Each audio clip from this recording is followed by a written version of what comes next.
I can hear you. I Hey, see you. what's up, What's dude? up, man? Thanks for taking the time to chat for a little bit. Yeah, dude. No worries. Thanks for asking me. Yeah, Yeah. my pleasure, man. How's everything been since, the quarantine started? Have you guys just been strictly sticking at home and trying to?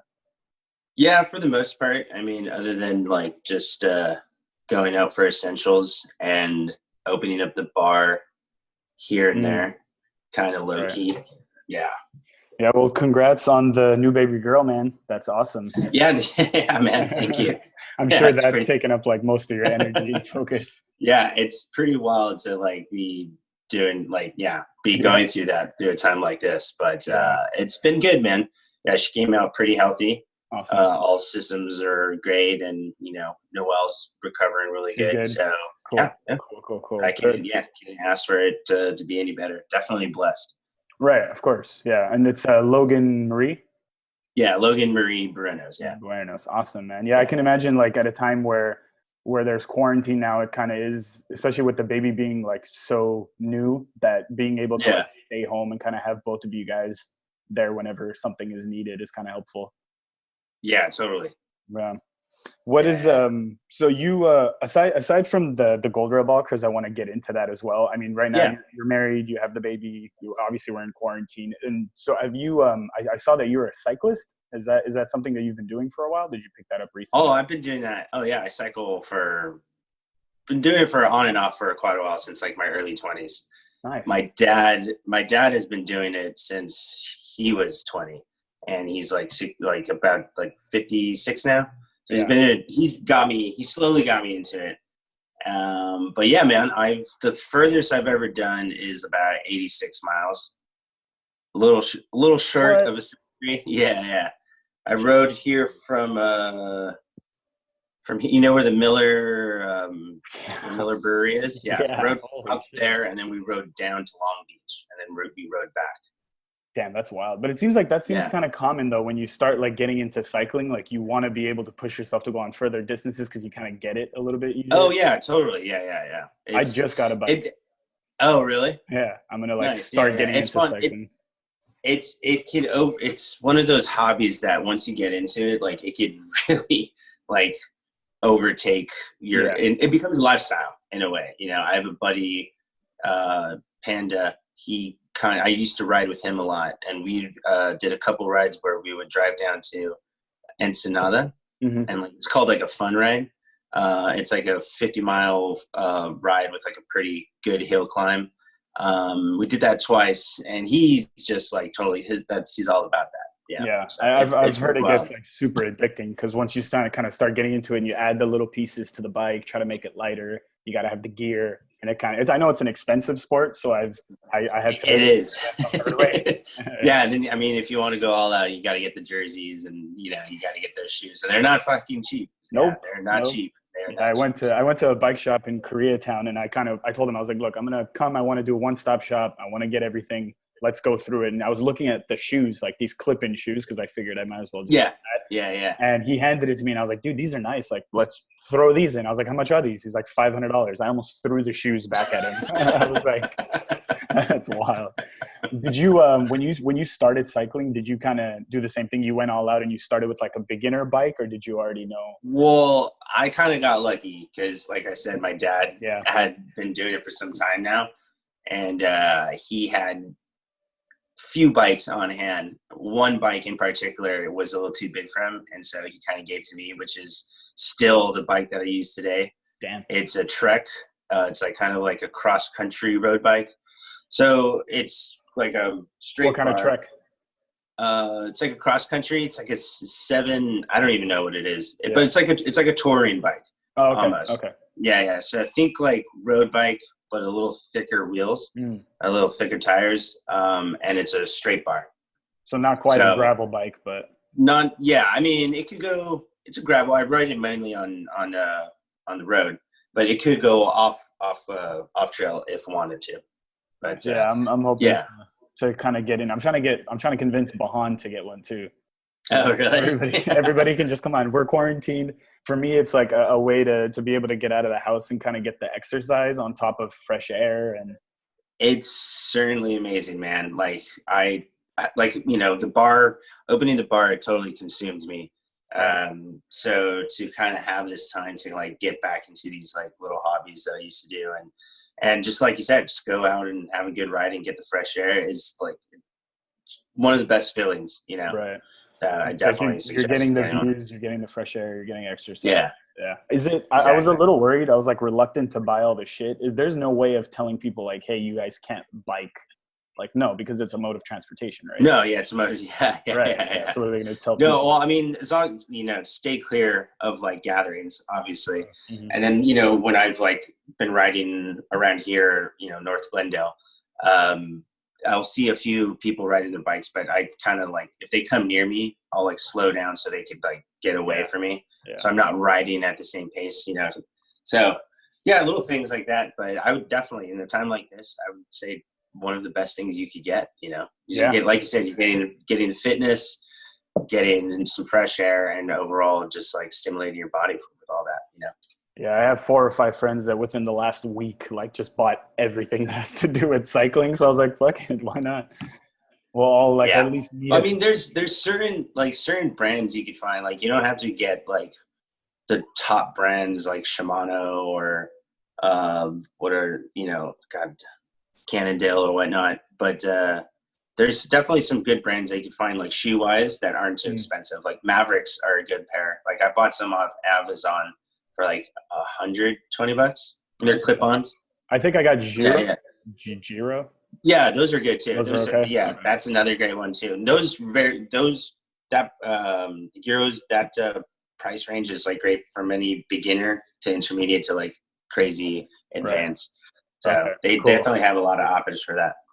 Yeah, I was looking at like $400, $500 bikes because initially I was like, I don't want to really go in and drop too much. But after like kind of comparing and contrasting, I feel like I would destroy that, slightly cheaper bike within a year if I'm like actually going to be consistent. So I went with the Domani AL2. So nice. Like it'll last a couple of years. And yeah. With that, it's kind of like with, snowboards too, that's an expensive hobby. Like you want to go with a little bit more pricier product just because, you're going to thrash it a little bit and it'll last you a lot longer. Right. If you're going to bike like once a month or snowboard once a month, then, maybe it's not as important. You can rent. But yeah, if you're going to do it frequently, that's what I was telling, some of my other buddies who were with me on the whole, like, well, we don't want to drop too much. I'm like, we're going to invest. And if we're going to do it consistently, which is like the point of us trying to go and cycle all the time, might as well spend a little bit more so that our investment is not going to get like, fucked in a couple of months. No, totally. Yeah. Well, I'm glad you at least have the hobby now, because the Gold Rail bar, which is Glendale's, newest dive bar, is thanks, man. Like everything, huh? I can imagine. Yeah. Well, so getting on that topic. All right, we got our last day open was March 16th, so it was pretty crappy with all this going on because I was so excited with having our first St. Patty's Day there. Oh yeah. Yeah.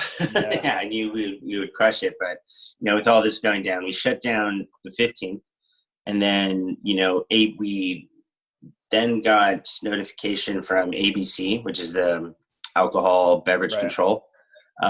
So they actually loosened the reins on all existing license holders, meaning like if you weren't on premise means like a bar, like, right? So if anyone says like on premise or off premise sales, meaning on premise is someone who drinks at the location, such as bars or restaurants. Off premise is markets, liquor store, right? So they loosened the reins for any on premise license where they could do to go alcohols, which is normally that's its own license already. So we got word of that, so we were like super stoked, and like you had to serve some sort of food, and so we were selling chips. And like the first day we were open, I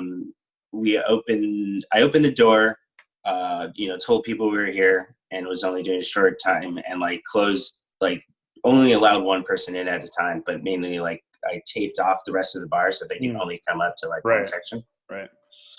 Handled and everything. So funny enough, dude, some thank God this guy called. He called the bar and was like, "Hey, you guys are open?" And I'm like, "Yeah, we're doing, just to go beverages, yada yada yada." He goes, "Okay, well, I just heard on my police scanner that someone called the cops on you, and that Glendale PD is on the way." I'm like, "Okay, like that. Well, that's funny that you're just sitting there listening to a police scanner." Yeah, right. Yeah, right. Who does that? I have no idea. I know. I didn't even get his name. But and so I was like, "Oh, thanks, man." And then sure enough, I told the two people that were there, I think, and I'm like, "Hey, let me know if these like please come." And sure enough, they came. They told me I was in a non-essential business, and I kind of told them what I had heard through ABC and whatnot. And nonetheless, they shut me down. So we'll get into this loophole in just a second, but I had been, after that, I closed down and then like talked to my partners for a bit. And then so I started doing basically low key sales of just kind of on my Instagram, basically essentially becoming like a little bootlegger for the bar. Like the prohibition. Just like doing to-goes and like, having, little appointments of someone coming to fill their growler or buying a batch cocktail. And I did, within like a couple hours, we were able to do a couple $100 in sales, which is, nothing. Not the best, but it's still something. Right. But now, so getting into that, I reached out to, because I saw these other bars that didn't have food or had, essential meals, because that's what it came down to. I didn't have an essential meal such as like a pizza or like a sandwich or like, a wholesome meal. I was doing chips. Right. Yeah. So Glendale wants me to do like an essential meals, and that way I can be open legally and, be on a list that's like, I won't be bothered. Yeah. So actually just yesterday I bought a hot dog machine. So I'm going to be slanging some hot dogs and some brats. Yeah. Make a little meal out of it. I mean, I have bought some boxes of chips. So, 2 dogs and some chips, make a little combo, Yeah.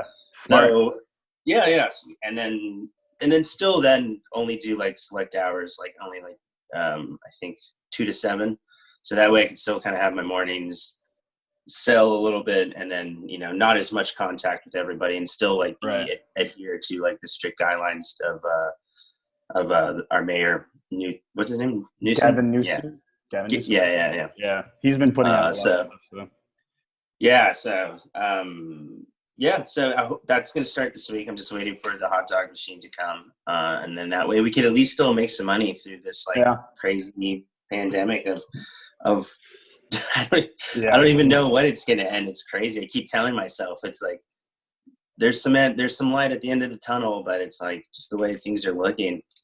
Yeah, I'm expecting it to go at least through August, because I mean, at this rate, if they're, I think they're already planning it, but they can't tell people like, hey, the next 3 weeks stay home. I'm expecting it through August for sure. I think, I don't know. Hopefully sooner, so that everybody can get back to. I feel like it's put everybody in a recession because so many places have had to close, and people are kind of like, it's okay because we're gonna get back out there in a month or two. But if this thing goes on for like 3 or 4 months.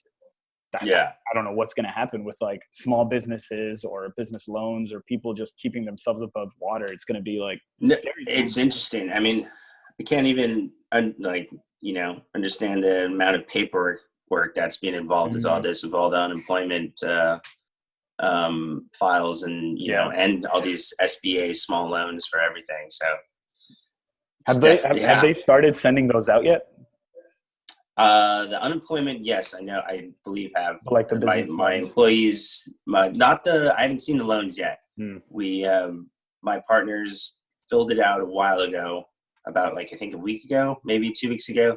And so we're just kind of waiting on some notification. I'm sure it's, hundreds, if not thousands of small businesses, probably even more, are doing all this at the same time. So.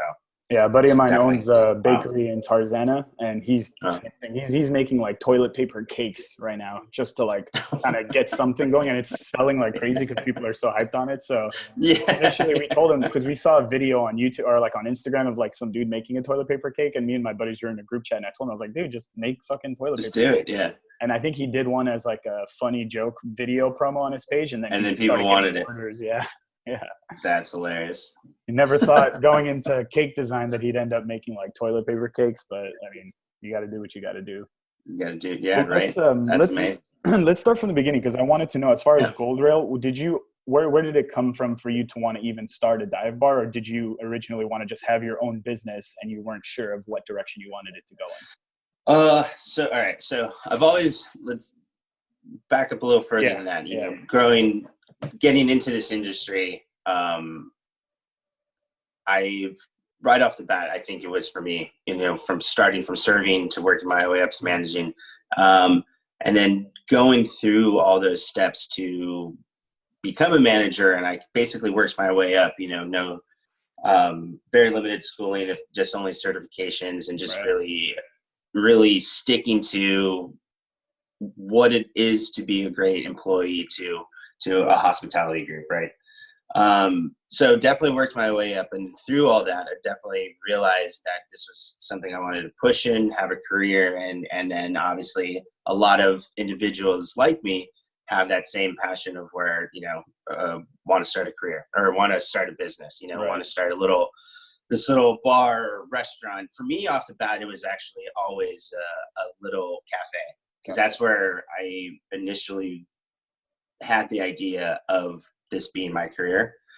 I don't know if you know Cafe Soleil up in La Cañada by the United Artists Theater. I do. I used to work up there, yeah. So a while back, it was owned by this guy named Camilo, and he was like a CIA graduate, Culinary Institute of America. Oh, okay. I was like, damn. Really just top of the line culinary institute. So I learned a lot from him. I was like, I think 17 at the time, serving, and like he would leave to go take care of his other business, and I would do the lunch rush by myself with the cooks in the back, and I would run the food, take orders, greet and host and everything. And that's when I started to realize, like, this, I enjoy this. And then, you know, flash forward, you know, going through all the steps to become a manager and get my hands on alcohol and booze and craft beer and craft spirits and whatnot. I just really found it enjoyable, but then at the same time, kind of got annoyed by the amount of pretentiousness that evolves around with craft cocktails and craft beer. Like I used to brew a lot back in the day, and then when it got like really, I don't know, I've always been like that kind of guy where it's like I'll see it and I'll do it and I'll get really hyped on it, and then once everyone else is like being like snobby about it, it's like I don't want to do this anymore. So was it the craft of bartending people kind of got like bougie at the fact that they can make better cocktails than others? I think so, yeah. I mean, it started, you know, there's definitely that rock star mentality that comes with like a craft bartender, especially like a top notch, like, you know, craft bartender, you know, or mixologist, cocktailologist, whatever you want to call them. But not bad. See, but at the end of the day, it all comes back to service, and I think that's one thing, you know, these rock stars kind of lose, where it's just that FaceTime of just greeting someone, you know, showing eye contact real quick, even if you are in the midst of being really busy. Just doing a quick glance, acknowledgement goes a long way. So with all those, like, that attitude that I had, you know, my two partners now, I used to work for them a while back, both of them at Golden Road Brewing. I worked for them. Both of them were my managers. And then I worked one closely side by side when I went to Tony's Darts Away. And so his name's Anthony Pecos. The other one can't mention, but he lives out in San Clemente now. So I've enjoyed all of them. They saw me kind of work my way up from all these bars and restaurants so they actually approached me to open up a bar. And this concept kind of came where my one partner, you know, wanted this divey atmosphere, and I'm totally on board because I don't like that, you know, I like no nonsense kind of bars, you know, a little bit more divey. So what makes the difference between like a dive bar and a regular bar that you go into, aside from like the menu? Well, all right. So like an essential dive bar is, I guess, a little bit grittiness, you know. There's definitely a style to it, not as like, I guess a classic dive bar would be like a bar from like the 50s era in Like a the way Glendale that's Tap. still, yeah, like the GT or Dave's, you know. Dave's, is like, Dave's is like a classic dive bar. You know, they got Miller, they got Coors, Banquet, right. all those classic domestic brands, you know.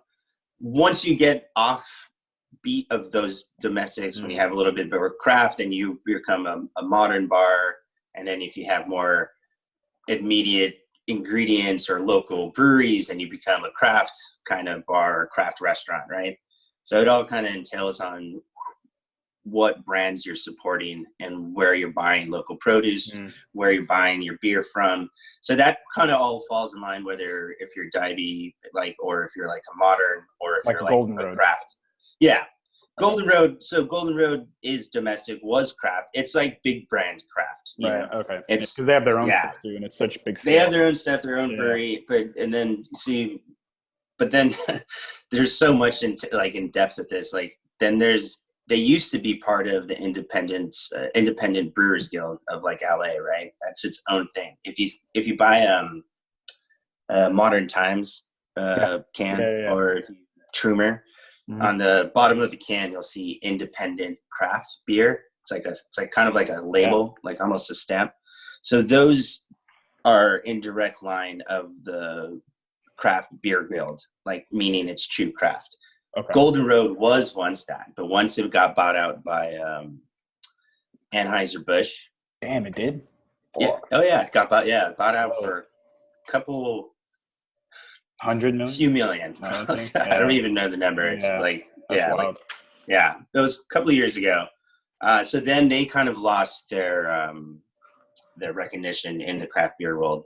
So I mean, in a way, it's craft, but it's not independent craft. You know, are they viewed differently? Like people within the industry kind of look at Golden Road like they sold out, kind of thing. Like you guys got so big, 100%. So much. Yeah. They were going for the money and the mass production of beer and shit. It's like Rob Dyrdek. Like, right, that guy sold out a long time ago, dude. Exactly. Nice guy. I met him, but he was just, for sure. I get it. Yeah, they're crushing. I mean, not to badmouth them. You know, they do have good beer. I've always enjoyed Point the Way. Oh, you know, Wolf Among Weeds. And they crush. They have 2 other breweries, one in Orange County, one in Anaheim. And then they have beer at the Dodger Stadium, which is like a huge contract. Yeah. So I mean, that's signing the Golden.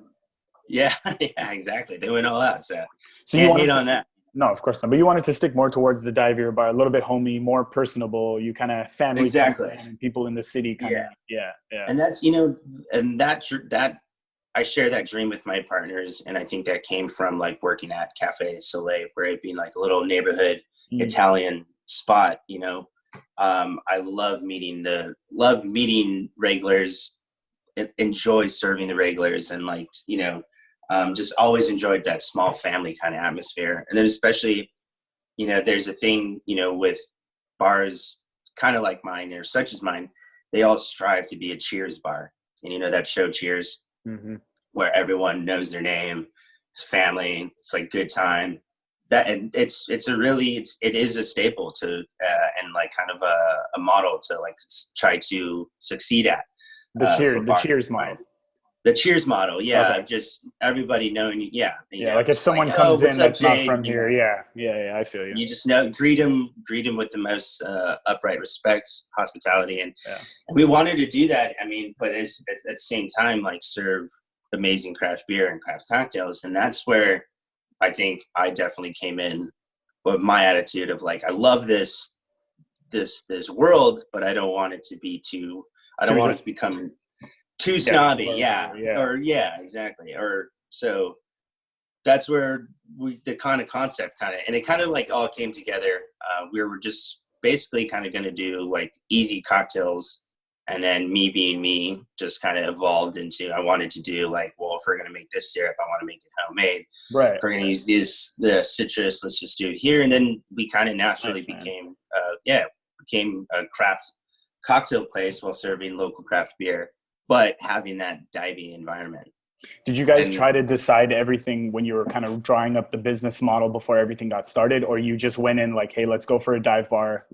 How did you even start to like decide on a location? All right. We went in head first. 100%. We went in head first. Yeah. There was no concept build up. There was no like, this is what we're going to do. And I kind of like that because the way we came up with the name, the way we came up with kind of the feel for it was looking for the location, right? Mm-hmm. So this wasn't the first location we were looking at. I think this was like maybe the third or fourth one. One was in Montrose, one was in La Crescenta we looked at. One was like on the other side of Glendale.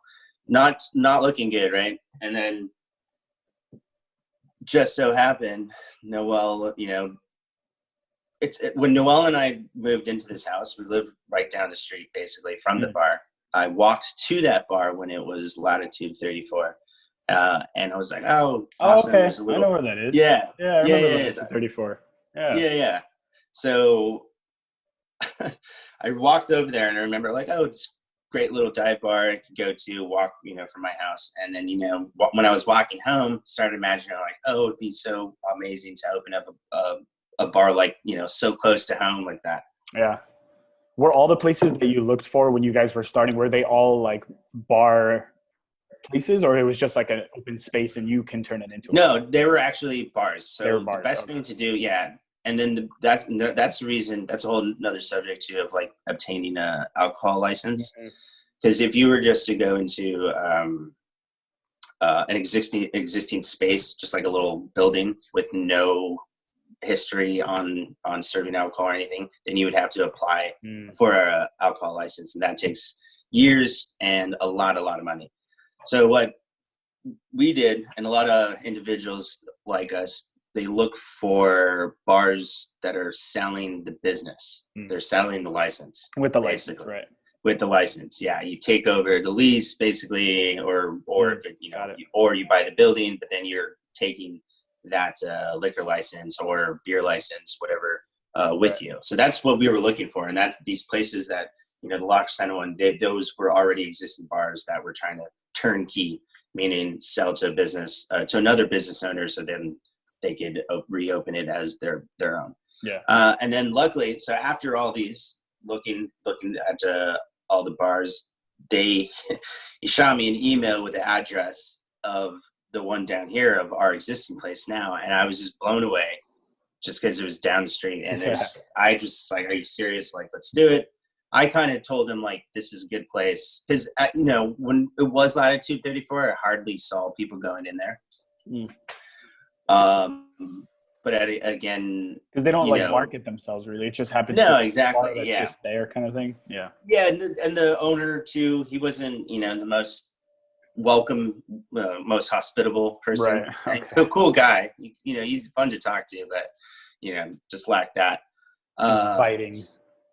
Yeah, exactly. Yeah. So I kind of was like, dude, this is a great location. I think let's do it. And then we threw the bid down. They accepted. And then after about 3 or 4 months of escrow, that's when we finally got the keys in mid-May of last year, and then opened doors June 20th.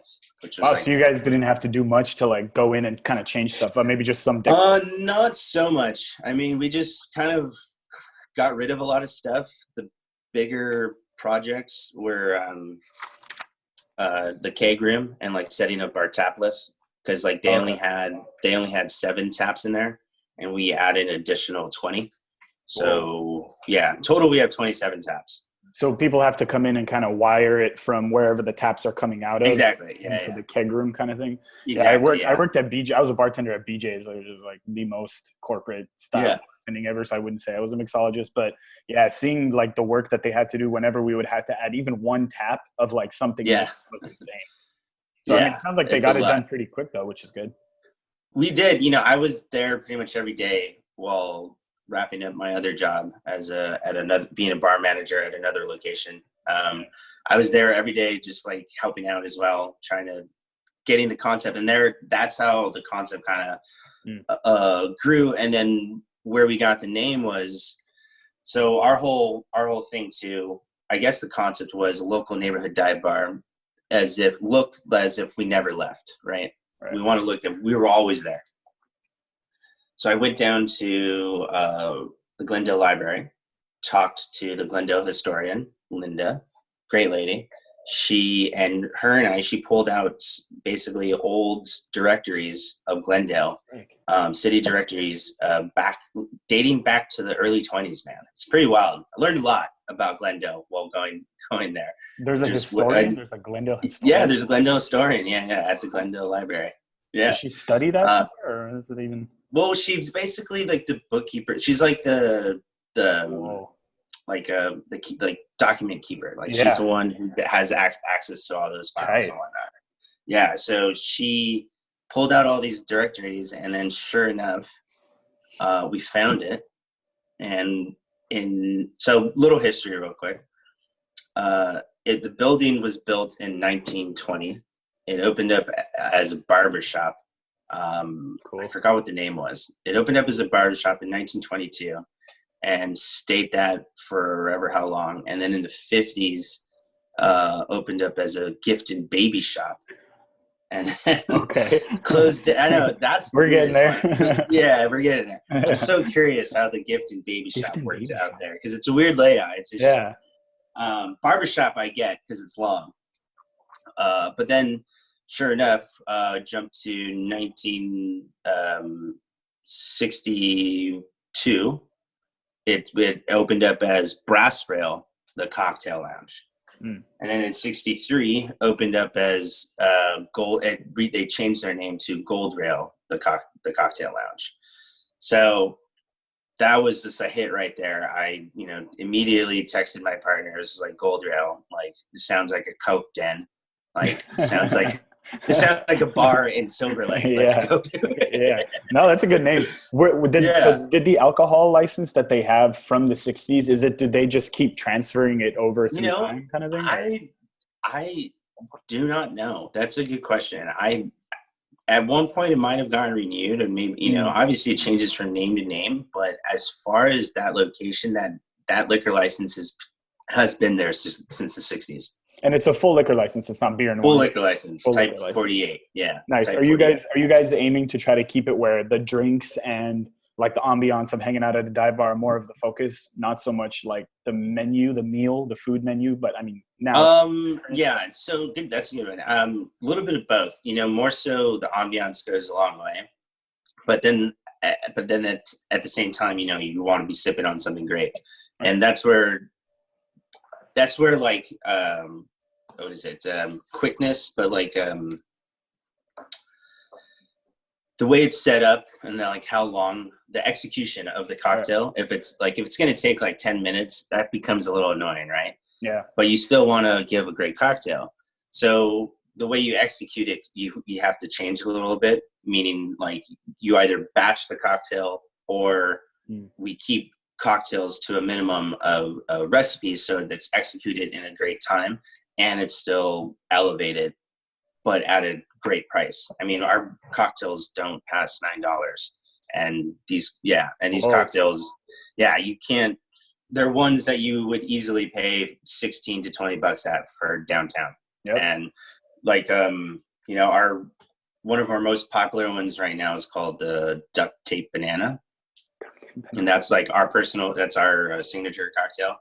So it's lemon juice with a little bit of ginger syrup, ancho chili liqueur to give a little spice, Giffard banana liqueur to sweeten it up, and then you have about 1.5 ounces of mezcal. Ooh, that's with muddled mint. Sorry, I forgot that. With muddled mint. Good. And that's something that you guys came up with. I love that we came up with. It's more than just, again, it's not like you guys opened a bar, let's sell alcohol and beer, you actually like care about it. Like that's going Oh to make no, a 100%. world Yeah. of difference. Yeah. The fact that you actually have the heart behind, you know, the business of wanting to start something that's the big difference maker. Yeah. Thank you. Yeah. I mean, it is the big difference maker. You know, you see like bars, you know, open up in like, you know, really cool places of town that kind of lack that. And and then it becomes more so just like opening up the bar for the ambiance versus I'm opening up a bar to like engage and have a good time with customers, you know. That's I going to want keep it to you be there forever. you know, I want it to be in my living room. I want everybody to having a good time. And I think also with me owning it, being a part owner and me being there every day, just about, it like shows that I care, you know. And then with my staff too and my team members, like they care it's just as much as I do, because it's definitely my partners and I have made something where it's definitely inviting. I mean, you haven't been there, right? I haven't. I'm sorry, I haven't. No, but I will. Yeah. As soon as this is all As soon done. as this is all over, yeah. I was talking to. There's a little fireplace in there too, man. So it's definitely. I think I was talking to Dan and Eddie, and they had gone like one night, and I was like, "Yeah, I can't make it tonight, but I'll come with you guys if you go like this weekend." And then the quarantine hit, so I wasn't able to. But yeah, I apologize that I haven't been there. No, dude, no worries. Especially if you got mezcal, I'll be there. Oh yeah, So we have a great, pretty good back bar, like good tequila, and not like Don Julio or whatnot. We have brands that support the local businesses of, like, you know, La Gratona. That goes back to the families down in Mexico, and you know, certain mezcals are the same thing. So I try to look for brands like that, but then, you know, of course, I do have to have like big brands such as like Grey Goose, or I do have Don Julio 1942, just because, you know, some party animals love that shit. And it's a premium. You can charge a premium. It's a good one. Yeah. It's a good one. Yeah. But then, you know, we also have like some great mezcal that's like Chichicapa that no one really has ever heard of. And it's a funky mezcal that's delicious, you know? Myself, me, Stefan, Narek, and our other buddy Michael, we've been on like a mezcal thing for the last like 2 years, I want to say, where it's like pretty much strictly. And Pattern Bar downtown, they used to be like a liquor, everything they would have. And since we've had events there once a month for the last like 3 years, and we put mezcal on them, and now they're starting to become like a strictly mezcal bar. No way. Yeah, we push it on them every time we go, like, yo, you guys should be selling way more. You can have better quality like liquor instead of trash that's giving people headaches. And then slowly started adjusting. But yeah, that's cool. So were you guys not able to do like the growlers and stuff to go before any of this, because legally you can't take like alcohol out of a bar kind of thing? Correct. Yeah. Before all this, we can't do that. Damn, so they made it allowed. It just has to be like sealed or closed or something. So now we can, as long as we're serving, like I said, food, you know, a good quality meal. We can do growlers. I'm doing batch cocktails, of like Mai Tais, penicillins. And batched is just like a bigger quantity.